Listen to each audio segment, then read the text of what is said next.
Anong sa pangalan ang paraan sa ikakakilala sa mga anak ng Diyos? Ano ang pagkakakilanlan sa mga anak ng Diyos maliban po sa pangalan? Isang katotohanan po na ang isa sa batayan upang malaman kung ang isang relihiyon ay tunay o hindi tunay ay ang pangalan ng relihiyon. Kaya kung sa pangalan pa lamang, mga mahal na kaibigan, sa pangalan pa lamang ng relihiyon ay hindi na nakapasa, paano masasabing ang gayong relihiyon ay tunay?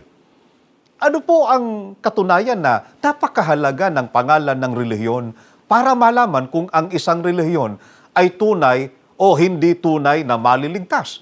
Biblia po ang sasagot. Dito po sa Gawa 4, 10 at 12.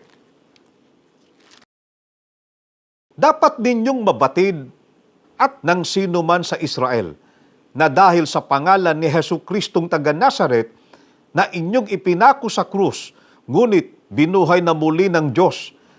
Kaya siya lubusang gumaling at nakatayo sa harapan ninyo.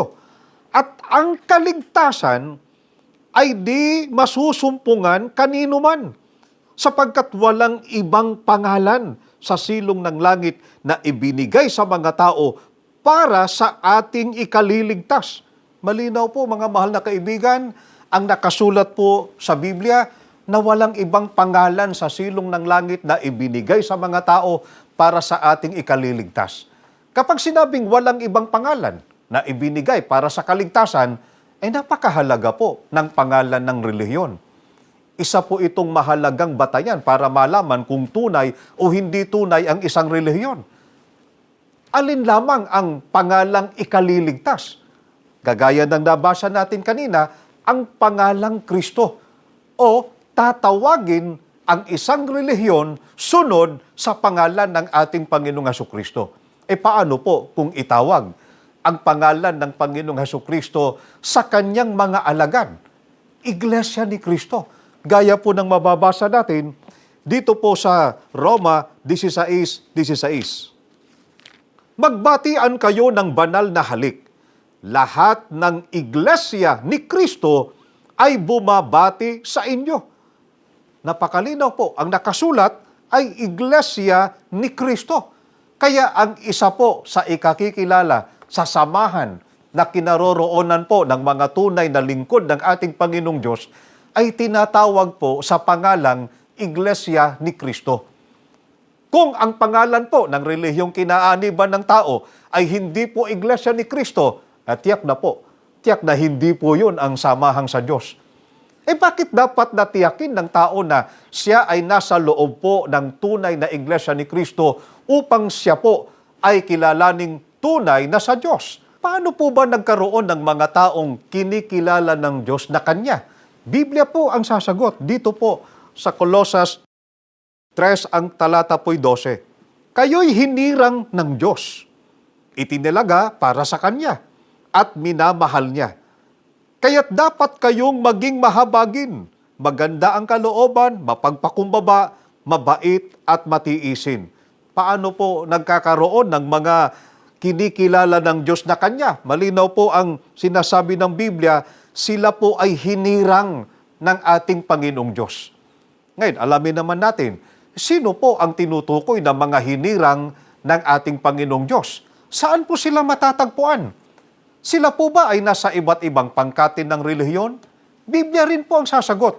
Itutuloy natin ang pagbasa dito po sa Colosas 3:15. At paghariin ninyo sa inyong puso ang kapayapaang kaloob ni Kristo, sapagkat ito ang dahilan, kaya kayo tinawag upang maging bahagi ng isang katawan. Magpasalamat kayong lagi. Malinaw po, mga mahal na kaibigan, na ang mga hinirang ay tinawag ng ating Panginoong Diyos upang maging sangkap ng isang katawan. Kaya ang mga tunay na lingkod ng ating Panginoong Diyos at kinikilala niyang mga anak ay nasa loob po ng iisang katawan. Wala po sa iba't ibang katawan o sa iba't ibang organisasyon. Alin po ba ang tinutukoy na katawan na narito po yung mga tinawag? Mga hinirang ng ating Panginoong Diyos. Dito po sa Colosas 1:18. Ganito po ang ating mababasa. At siya ang ulo ng katawan sa makatwid bagay ng iglesia. Malinaw po mga mahal na kaibigan, ang katawan ay ang iglesia na ang ulo ay ang ating Panginoong Jesucristo. Ano po ang pangalan ng iglesia na katawan ng ating Panginoong Jesucristo?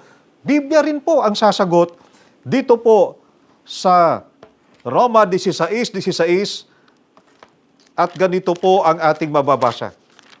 Magbatian kayo ng banal na halik. Lahat ng iglesia ni Kristo ay bumabati sa inyo. Ano po ang pangalan ng iglesyang katawan ng ating Panginoong Jesucristo? Malinaw po, Iglesia ni Kristo. Sa makatwid, mga mahal na kaibigan, ang mga kinikilalang tunay na mga lingkod ng ating Panginoong Diyos ay tinawag niya upang maging kaanib sa Iglesia ni Kristo. Nasa loob po ng tunay na Iglesia ni Kristo ang mga tunay na lingkod ng ating Panginoong Diyos na kinikilala niya na kanyang mga anak. Ngayon, maaaring sabihin po ng iba, paano po yung ibang samahang panrelihiyon na nagpapatawag din na Iglesia ni Kristo? Ibig bang sabihin sila ay tunay rin na sa Diyos? Kagaya po ng nabanggit namin kanina, mga mahal na kaibigan, isa lamang po yan sa batayan ng pagiging tunay na sa Diyos, ang pangalan ng relihiyon. Hindi po komo nagpapakilala rin sa pangalang Iglesia ni Kristo ay tunay ng sa Diyos. Ano pa po ang ikakikilala sa tunay na samahang sa Diyos? Bukod po sa isang na ito'y tinatawag na Iglesia ni Kristo, ang aral po o doktrina na itinataguyod po nito, gaya ng mababasa po natin dito po sa Juan 7:17. Kung ang sino mang tao ay nag-iibig gumawa ng kanyang kalooban, ay makikilala niya ang turo kung ito'y sa Diyos o kung ako'y nagsasalita na mula sa aking sarili. Ang nagsasalita ng saganang kanyang sarili, humahanap ng kanyang sariling kaluwalhatian. Datapwat ang humahanap ng kaluwalhatian niyaong sa kanya'y nagsugo, ang gayon ay totoo at sa kanya'y walang kalikuan. Nilinaw po ng ating Panginoong Jesucristo na makikilala sa turo o aral kung sila po ba ay sa Diyos. Paano po makikilala sa aral? Hindi niya nagsasalita o nagtuturo ng mula lamang sa sarili, kundi ang aral na itinuturo na mula sa ating Panginoong Diyos. Ang gayon niya ay ang totoo o tunay na sa Diyos. Kaya kapag ang isang samahang panrelihiyon, mga mahal na kaibigan, ay nagtuturo po ng aral na labag sa aral ng ating Panginoong Diyos na nakasulat po sa Biblia, ay hindi po tunay na sa Diyos yun. Ano po ba ang isa sa mga aral na itinataguyod, sinasaksihan, at pinaninindiganan ng mga kinikilala ng Diyos na kanyang mga anak? Biblia rin po ang sasagot. Dito po sa Isaiah 43:10. Kayo'y aking mga saksi, sabi ng Panginoon, at aking lingkod na aking pinili, upang inyong maalaman at magsisampalataya kayo sa akin, at inyong matalastas na ako nga. Walang Diyos na inanyuan na una sa akin o magkakaroon man pagkatapos ko. Malinaw po mga mahal na kaibigan na ang sinasaksihan, pinatutunayan ng tunay na mga lingkod ng ating Panginoong Diyos ay iisa lamang ang Diyos at wala ng iba. Walang naunang Diyos sa Kanya at hindi na magkakaroon pa o wala nang darating pang iba. Kapag sinabing walang iba, tiyak po, walang kasama. Kaya mga kaibigan, sa aral pa lamang ng relihiyong kinaaaniban ng tao tungkol sa kung sino ang kinikilala nilang Diyos, ay malalaman na po kung ang relihiyon na yon ay tunay na sa Diyos o hindi tunay. Kapag ang itinuturo ng isang relihiyon ay higit sa isa ang Diyos, o di kaya ay isa na tatlo, o tatlo na isa, ay hindi na yon ang relihiyong tunay na sa Diyos. Hindi na sila ang tinutukoy na mga anak ng ating Panginoong Diyos. Ngayon, ayon sa napatunayan natin, Ang sinasaksihan at pinaninindiganan ng tunay na mga anak ng Panginoong Diyos ay iisa lamang po ang Diyos. Sino po ang tinutukoy dito na iisang tunay na Diyos? Na binasa natin kanina ay Isaiah 43:10. Itutuloy lang po natin ang pagbasa sa Isaiah 43:11. Pansinin po ninyo mga mahal na kaibigan. Ako ay si Yahweh. Malinaw po mga kaibigan na si Yahweh ang tinutukoy na iisang tunay na Diyos. Ngayon ang tanong, sino po? Sino ang tinutukoy na Yahweh na siyang iisang tunay na Diyos? Biblia rin po ang sasagot. Dito rin po sa aklat ng Isaias, sa Isaiah 64:8. Gayunman, O Yahweh, aming nalalamang ika'y aming Ama. Kami parang luwad at ikaw ang magpapalayok. Ikaw ang lumikha sa amin, O Yahweh, at wala ng iba. Mga mahal na kaibigan, si Yahweh ay ang Ama. Hindi po ang anak. Hindi po ang mag-ama at hindi rin po ang pinaniniwalaan ng iba na tatlong persona. Kaya kapag ang itinuturo ng isang relihiyon ay bukod sa Ama, ay meron pang ibang Diyos, tulad ng sinasabi ng iba, na Diyos Anak, Diyos Espiritu Santo, nagpapatunay lamang po na hindi po sila ang tinutukoy ng Biblia na mga tunay na lingkod o mga anak ng ating Panginoong Diyos.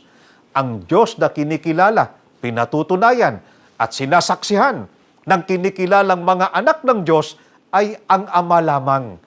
Ganito rin po ang paninindigan ng mga Kristiyano noong unang siglo, sa pangunguna po ng mga apostol. Pansinin po ninyo, ang pahayag po ni Apostol Pablo dito po sa unang Korinto 8:6. Ngunit sa ganang atin ay may isang Diyos lamang, ang Ama, na buhat sa Kanya ang lahat ng mga bagay. Sana mga kaibigan ay napansin po ninyo na ang pahayag po ni Apostol Pablo, sa ganang atin, ang katumbas po nun ay para sa tunay na Kristiyano, para sa tunay na mga lingkod ng ating Panginoong Diyos, ay may isang Diyos lamang, ang Ama, na buhat sa Kanya ang lahat ng bagay. Mga kaibigan, ito rin po ang pananampalatayang taglay ng Iglesia ni Cristo. Iisa lang ang Diyos at wala ng iba. Iisa lamang ang dapat na kilalaning Diyos, walang iba kundi ang Ama. Kaya ang iglesia na aming kinaaaniban ay pasado po sa pangalan, Iglesia ni Cristo, at pasado rin po sa aral na ang isa rito ay ang tungkol sa kung sino po ang tunay na Diyos na dapat kilalanin at sambahin. Ito po ay isa lamang sa mga aral na ikakikilala kung ang relihiyon ay sa Diyos o hindi sa Diyos. Maraming mga aral po na ikakikilala sa tunay na sa Diyos, na lalong nagpapatunay na ang Iglesia ni Cristo ay ang kinikilala ng Diyos na Kanyang mga anak, at yan ay ipaglilingkod namin sa iba pang pagkakataon. Kung meron pa po kayong mga katanungan tungkol sa mga aral ng Diyos na sinasampalatayanan ng Iglesia ni Cristo, amin po kayong iniimbitahan na magtungo po sa pinakamalapit na gusaling sambahan ng Iglesia ni Cristo sa inyong dako. May mga nakadistino pong mga ministro at mga manggagawa ng Ebanghelyo na nakahanda pong maglingkod sa inyo. Amin din pong sinasamantala ang pagkakataong ito na kayo po ay anyayahang patuloy na sumubaybay sa mga palatuntunan ng Iglesia ni Cristo sa himpilang ito, at nawa po ay makatulong ang mga ito sa inyo pong mga pagsusuri. Mamalagi po nawa ang pagpapala ng Panginoong Diyos sa ating lahat. Maraming salamat po sa inyong pagsubaybay. Ako po ang kapatid na Bobby Fernandez, at ito po ang palatuntunang Biblia ang sasagot.